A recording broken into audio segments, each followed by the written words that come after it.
Hey guys, welcome back to my channel blissful Bindu. So ఇవాళ నేను మాట్లాడాలనుకుంటుంది ఏంటి అని అంటే, టేక్ రిస్క్స్.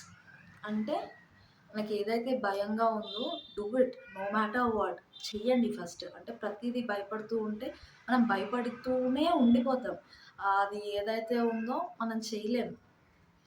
కాబట్టి ఆ భయం అలాగే ఉండిపోతది. ఆ పని కూడా మనకి రాదు. కాబట్టి టేక్ రిస్క్. అంటే కొన్ని సార్లు మాత్రమే. అన్ని సార్లు అంటే నేను అప్పులు తీర్చే I'm not telling regarding this money. అస్సలు కాదు. I'm not encouraging you to do all debts and everything. So, money మ్యాటర్‌లో నేను చెప్పట్లేదు. బట్ కొన్ని పనుల విషయంలో మాత్రం నేను చెప్తున్నాను. So, take risk. అది రిస్క్ అనిపించినా సరే నేర్చుకోండి, చేయండి. ఇనీషియల్‌గా ఫస్ట్‌లో ఎవరికైనా భయం అనిపిస్తది. But do it. Take risk. అప్పుడే లైఫ్‌లో కొంచెం ఫన్ అనేది ఉంటది. మనం ఇది చేశాము. నాకు భయమైనా సరే నేను అచీవ్ చేశాను. ఇది చేయగలిగాను అని చెప్పుకోవడానికి మనకి ఒక సెల్ఫ్ సాటిస్ఫాక్షన్ ఉంటది. మనము వేరే వాళ్ళకి ఇన్‌స్పిరేషన్‌గా కూడా ఉండగలము. So, take risk. మనకి ఏదైతే భయం అనిపిస్తదో ప్లీజ్ డూ ఇట్. ట్రై చేయండి. It will be fun. Actually life will be fun while doing all these things.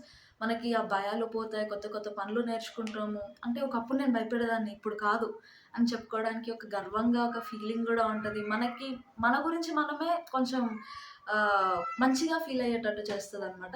So, take risk. Nothing will happen. ఏమైనా ఎలాంటి పొజిషన్‌లో రిస్క్ తీసుకోవాలి అంటే దీనికి కాన్సిక్వెన్సెస్ ఏదున్నా సరే, అంటే దీని పరిణామాలు ఏమున్నా సరే నేను ఫేస్ చేయగలను అన్న నమ్మకం, ధైర్యం ఉన్నప్పుడు you have to do it.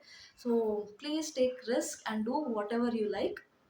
So, ఈ వీడియో మీకు నచ్చినట్లయితే లైక్ చేయండి, షేర్ చేయండి, కామెంట్ చేయండి. And please don't forget to subscribe my channel.